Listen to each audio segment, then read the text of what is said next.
تو میں یہ دوسری چیز جس کی پر اللہ نے ایک تو چربی پہ پابندی لگائی، دوسری چیز جس پر اللہ نے پابندی لگائی بنی اسرائیل پر، وہ ہفتے کے دن مچھلی کا شکار، کیونکہ ہفتے کو مچھلیاں بہت زیادہ آیا کرتی تھیں۔ اللہ نے کہا تمہارے گناہوں کی سزا ہے کہ ہفتے کے دن تمہیں صبر کرنا پڑے گا۔ تو فش بھی کیا چیز ہے بھائی؟ صحت کے لیے بہت مفید نہیں ہے بلکہ بہت مفید ہے۔ لوگ فش بھی نہیں کھاتے ہیں تو پتہ نہیں ایک مہینے میں ایک دفعہ ڈاکٹر نے کہا تھا کہ ایک فش کھا لینا، اور وہ پکاتے کیسے ہیں؟ اس کو کڑھائی میں ڈال دیتے ہیں، تیل میں آئل میں ڈال کے اس فش کا بیڑا غرق، وہی جو بازاروں سے آئل خریدنے اس میں پکوڑے کی طرح اس کو اس کی پروٹین سب ختم، اور وہی تیل پھر کھا رہے ہیں۔ تو کہتے ہیں فش کے فائدے ہی نہیں ہو رہے، تو ایسے تو کوئی فائدہ نہیں ہوگا۔ فش آپ کھائیں یا تو اسٹیم کر کے کھائیں یا بہت ہلکے آئل پہ ہلکی آنچ پہ اس کو، کیونکہ مچھلی میں پروٹین تیز آنچ پہ وہ ختم ہو جاتے ہیں نا اس کے، یا اس کو آپ گرل کر کے کھا لیں، اور پھر خوب کھایا کریں۔ سمجھ رہے ہو؟ یہ نہیں کہ مہینے میں ایک دفعہ آپ نے دھونے والے ڈاکٹر کے مشورے پر، یہ 11 بادام تھوڑی ہیں جو آپ نے صبح دیکھو۔ بنگلہ دیش کے لوگوں کی آوازیں بڑی اچھی، میں نے جتنے اچھے قاری دیکھے زیادہ تر بنگلہ دیش کے دیکھیں۔ ہمارے جامعہ میں ایک بنگلہ دیش کے استاذ ہیں، 50 سال عمر ہو گئی، اب تک بال کالے ہیں۔ کیوں؟ مچھلی کھاتے آ رہے ہیں ہمیشہ سے۔ سمجھتے ہو کہ نہیں سمجھتے؟ تو فش کھانے سے آپ کی آنکھیں، وزن نہیں بڑھتا، ویٹ صحیح رہتا ہے۔ تو یہ چیزیں کھانی چاہیے۔ پیسہ اڑا رہے ہیں، بحریہ ٹاؤن میں پلاٹ چاہیے بحریہ ٹاؤن میں، کھاؤ مرضی جو مرضی گند کھاتے رہو، پلاٹ مل گیا ہمیں۔ پہلے اپنی ہڈیوں کو بناؤ میرے بھائی، ان میں سریا ڈالو۔ خیر، تو جب اللہ تعالیٰ نے بنی اسرائیل پر پابندی لگائی کہ تم نے ہفتے کے دن مچھلی کھانی نہیں، شکار نہیں کرنا ہے، لیکن اللہ نے آزمایا ایسے کہ ہفتے کے دن مچھلیوں بہت آیا کرتی تھی، تو قرآن کہتا ہے کہ 3 حصوں میں بنی اسرائیل بٹ گئے۔ ایک وہ جنہوں نے کیا کیا، انہوں نے کہا کھاؤ یار، اور تھوڑا تھوڑا ان کے دل میں اللہ کا خوف بھی تھا، تو ڈائریکٹ شکار کرنے کے بجائے انہوں نے کہا یہ ہفتے کو اتنی آتی ہیں اور ہفتے کو پھر یہ چلی جاتی ہیں، اتوار کو اتنی آتی نہیں ہے، تو ہفتے کو جال لگا کے ان کو پھانس لو، نکالو اتوار کو۔ تو بات تو وہی ہو گئی نا، ہفتے کو ہی آئیں گی تو ان کو کیا کر لو، پکڑ لو، اور نکالو کس دن؟ اتوار کو۔ تھوڑا سا صبر کر لیتے بھائی، کہ جب اللہ نے ہفتے کو پابندی لگائی ہے، اس کا مطلب یہ جو ہفتے کے دن زیادہ آ رہی ہیں تو یہ اللہ کی طرف سے کیا ہے؟ آزمائش ہے۔ تو وہ اللہ ہم سے ویسے بھی تو نوالا چھین سکتا ہے نا۔ تو جب اللہ نے پابندی لگائی ہے تو اللہ ہم سے ویسے بھی چھین سکتا ہے، تو اللہ کی پابندی پر عمل کر لو، یہ سوچ کر کہ یہ ہمارے لیے اللہ کی نعمت نہیں ہے بلکہ کیا ہے؟ آزمائش ہے۔ لیکن انسان شہوت سے جب مغلوب ہوتا ہے نا تو پاگل ہو جاتا ہے، اس کی عقل پہ پردے پڑ جاتے ہیں۔ اس لیے علماء کہتے ہیں کہ سب سے زیادہ ناکام وہ شخص ہے جس کو اپنی خواہشات پہ کنٹرول نہیں ہے۔ ہمارے حضرت یہ آیت جب پڑھتے نا تو فرماتے تھے کہ یہ جو بے پردہ عورتیں مارکیٹ میں گھوم رہی ہیں نا، یہ بنی اسرائیل کی مچھلیاں ہیں۔ اللہ نے کیا کہا؟ عورت کو بری نیت سے مت دیکھو، پابندی لگا دی۔ لیکن آزمائش ایسی کہ جیسے ہفتے کے دن پابندی تھی اور مچھلیاں چھوڑ دی اللہ نے، تو ایسے ہی نظر جھکانے کا حکم دیا اور مارکیٹ میں کو خواتین سے کیا کر دیا؟ اللہ نے بھر دیا ہے۔ اب عقل مند یہ کہے گا کہ میں جس آنکھ سے عورت کو دیکھ کے حرام لذت حاصل کرتا ہوں، یہ آنکھ مجھے کس نے دی ہے؟ اللہ نے۔ اس عورت کو کس نے بنایا؟ اللہ نے۔ قل ارأیتم ان اخذ اللہ سمعکم وابصارکم وختم علی قلوبکم من الہ غیر اللہ یاتیکم بی۔ اے نبی آپ ان سے پوچھئے کہ اگر اللہ تم سے دیکھنے کی طاقت کو سلب کر لے، سننے کی طاقت چھین لے، تو کوئی خدا ہے کہ اللہ کے ان نعمتوں کے چھیننے کے بعد وہ تمہیں یہ نعمتیں واپس لوٹا دے؟ کتنے لوگ ہیں بینائی چلی گئی، ڈاکٹر نے جواب دے دیا یہ بینائی واپس نہیں آ سکتی۔ یہاں ایک نوجوان ملنے کے لیے آیا، اس کی عمر 18 سال، کہہ رہے بیٹھے بیٹھے میری بینائی غائب ہو گئی، دنیا اندھیری ہو گئی، اور ڈاکٹروں نے بتایا کہ ایسی بیماری ہے، اس کا کوئی علاج نہیں، یہ نہیں آ سکتی واپس، ساری زندگی کے لیے نابینا ہو گیا۔ کس قدر خوف کی بات ہے بھائی، کہ جو حرام لذت حاصل کر رہے ہیں وہ یہ بھی تو سوچیں کہ جس خدا نے دیکھنے پر پابندی لگائی ہے اس کو ابھی بھی پورا کنٹرول ہے, وہ دیکھ کے غافل نہیں ہوا ہے. وہ چاہے یہ بینائی ہم سے چھین سکتا ہے, نہیں چھین رہا تو اس کا یہ مطلب نہیں ہے کہ وہ ہم پہ مہربان ہے, اس کا مطلب اس سے بڑی سزا دینے کے لیے تیاری کر رہا ہے وہ. تو حضرت فرمایا کرتے تھے جب بھی عورتوں پہ نظر پڑے نا جو بازاروں میں گھوم رہی ہیں, کیونکہ بد نظری بہت آسان ہو گئی ہے, پہلے بڑی مشکل تھی, پہلے خواتین پرانے زمانے میں برقعے میں ہوا کرتی تھیں, افسوس غم بھی ہوتا تھا کوئی دیکھتے ہوئے پکڑے نہ جائیں پٹیں گے, چھپ چھپا کے دیکھ رہے ہیں, کہیں کھڑکی سے جھانک رہا ہے کوئی دیوار پھلانگتے ہوئے پکڑا گیا, صحیح ہے نا. اور اب تو کچھ بھی نہیں ہے, اب تو فخر سے بتا رہے ہوتے ہیں لوگ جا کے, ایک دوست ایک دوسرے کو بتا رہے ہوتے ہیں. تو یہ جو گناہ آسان ہو گیا نا, تو گناہ کا آسان ہونا اس کی علامت نہیں ہے کہ اللہ ہم پہ مہربان ہو گیا ہے, اللہ نے ہمارے لیے نعمتوں کے دروازے کھول دیے ہیں. گناہ کا آسان ہونا اس کی علامت ہے کہ اللہ کی طرف سے آزمائش بڑھ گئی ہے, بڑھ گئی ہے آزمائش. تو بنی اسرائیل کو ہفتے کو دن پابندی لگائی, اور مچھلیاں ہول سیل کے حساب سے کس دن آ رہی ہیں, ہفتے کو. اب ان کو کامن سینس استعمال کرنی چاہیے تھی کہ یار مچھلی کو ہفتہ اتوار کا کیا پتہ, یہ جو ہفتے ہی کو لازمی آ رہی ہے یہ ہمارا امتحان ہے.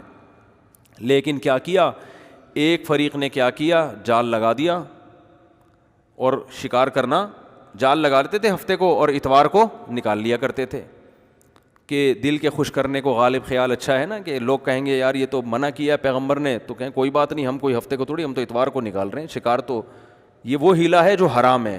ہیلوں کی بھی دو قسمیں ہیں. ٹیلی ویژن پہ ایک مشہور اسکالر ہیں, میں نام نہیں لوں گا, اکثر آتے رہتے ہیں, تو کسی نے بتایا کہ ایک مفتی نے یہ ہیلا بتایا ہے, اگر اس ہیلے پر عمل کر لیں تو یہ چیز جائز ہو جائے گی. تو آج کل قرآن و حدیث کے نام پہ نا جو بھی بیٹھ جائے بس وہ حدیثوں کے ریفرنس پیش کر دے, لوگ متاثر ہوتے ہیں.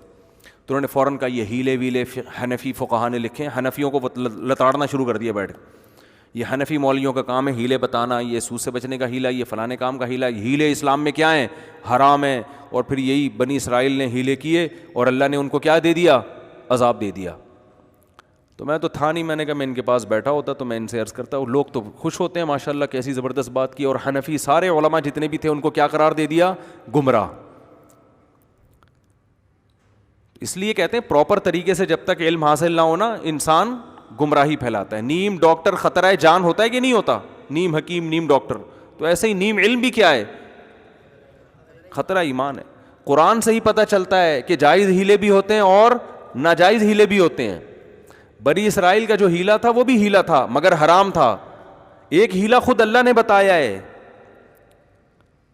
حضرت ایوب علیہ الصلاۃ والسلام جب بیمار تھے نا, تو آپ کی زوجہ نے آپ کی بہت خدمت کی, بہت زیادہ خدمت کی.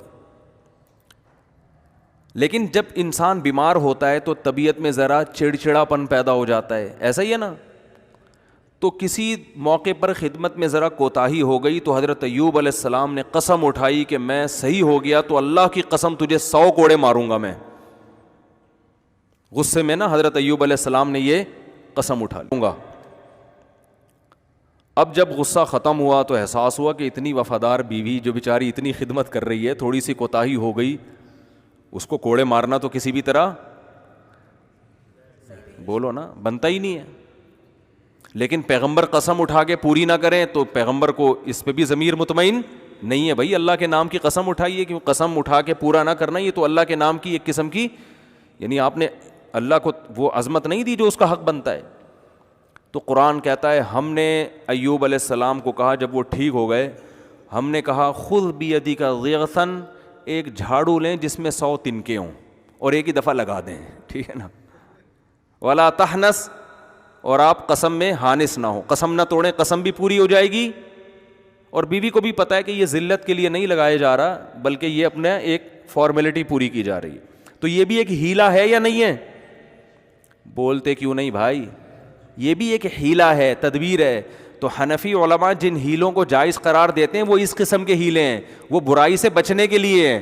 اور بنی اسرائیل جو ہیلا کر رہے تھے برائی سے بچنے کے لیے نہیں بلکہ برائی کو حلال کرنے کے لیے, برائی سے جو مقصد تھا اس مقصد کو ختم کرنے کے لیے. مقصد وہی حاصل ہو رہا ہے. ایک ہیلا وہ ہوتا ہے جو حرام کو حلال کر دے, اور ایک ہیلا وہ ہوتا ہے جو حرام سے بچنے کے لیے ہوتا ہے.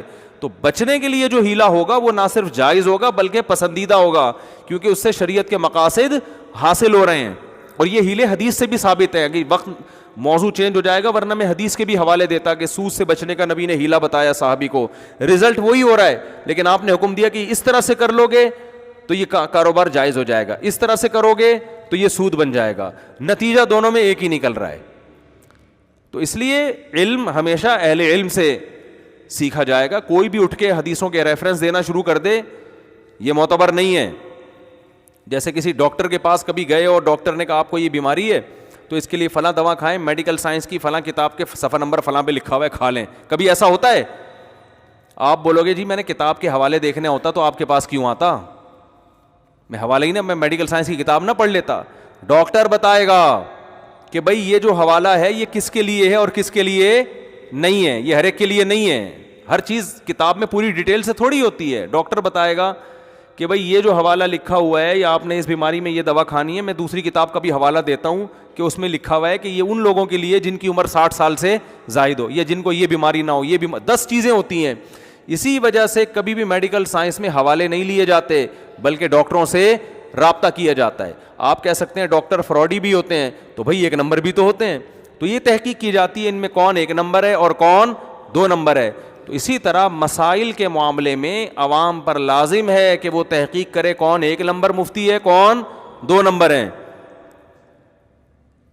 تو جو قابل اعتماد ہے ان کی رائے کو فالو کرے. پھر وہ یہ فروعی مسائل میں, عقیدے میں نہیں. عقائد میں تو ڈائریکٹ قرآن و سنت ہی کو فالو کیا جائے گا. تو خیر, تو اللہ نے بتایا کہ بنی اسرائیل میں 3 جماعتیں بن گئیں. ایک جماعت وہ بن گئی جس نے دبا کے مچھلی کا شکار شروع کر دیا. ایک جماعت وہ ہو گئی جس نے مچھلی کا شکار نہیں کیا, انہوں نے اپنے آپ کو بچا لیا. لیکن ایک جماعت وہ تھی جنہوں نے اپنے آپ کو بچایا بھی اور جو شکار کر رہے تھے ان کو روکنے کی کوشش بھی شروع کر دی. تو یہ ہوتے ہیں نمبر 1. یہ کون ہوتے ہیں کہ بھائی خود بھی ٹھیک بننا ہے اور معاشرے کی اصلاح کی بھی کوشش کرنی ہے. اور ایسے ترغیب دی ان کو کہ وہ نہیں مان رہے تھے, وہ حیل و حجت شروع کر دی انہوں نے کہ ہم اتوار کو شکار کر رہے ہیں, ہفتے کو تھوڑی کر رہے ہیں. تو اللہ فرماتے ہیں جو درمیانی طبقہ تھا نا, جو خود تو شکار نہیں کر رہا تھا لیکن تبلیغ بھی نہیں کر رہا تھا, انہوں نے تبلیغ کرنے والوں کو کہا لما تعظون قوما اللہ مہلکہم او معذبہم عذابا شدیدا, کہ تم ایسی قوم کو کیوں نصیحت کر رہے ہو جن کی ہلاکت کا اللہ نے ارادہ کر لیا ہے. کیونکہ یہ تو ماننے والے نہیں ہیں, تو ان کو تبلیغ کا کیا فائدہ, چھوڑ دو ان کو اپنے حال پہ. یعنی انہوں نے جو دعوت دینے والے تھے ان کو بھی سمجھانا شروع کیا کہ انہوں نے تو مرنا ہی مرنا ہے. تو وہ جواب میں کیا کہتے ہیں, معذرۃ الی ربکم ولعلہم یتقون, شاید بچ جائیں. بھائی کتنی فکر تھی دیکھو ان میں, ان کو پتا تھا کہ یہ ماننے والے نہیں ہیں, لیکن کہا کہ یہ تو ہمارا خیال ہے نا کہ نہیں مانیں گے. 0.001% چانس تو ہے نا کہ شاید مان جائیں, شاید مان جائیں. 0.001% چانس ہے کہ شاید مان جائیں. اور اگر نہیں بھی مانے, معذرۃ الی ربکم, کل قیامت میں ہم اپنے رب کو کہہ سکیں گے کہ اللہ ہم نے روکنے کی کوشش کی تھی, تو ثواب تو مل جائے گا نا ہمیں. تو یہ کون لوگ ہوتے ہیں, خاندانی.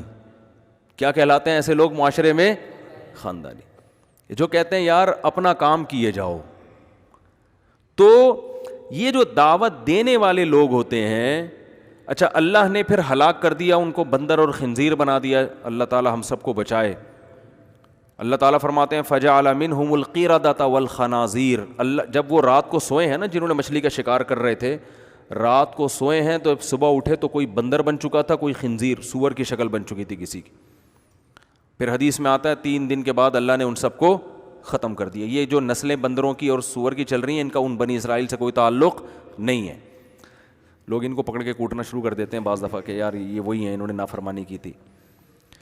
تو اللہ نے ان کو ہلاک کر دیا, پھر ختم کر دیا اس نسل کو.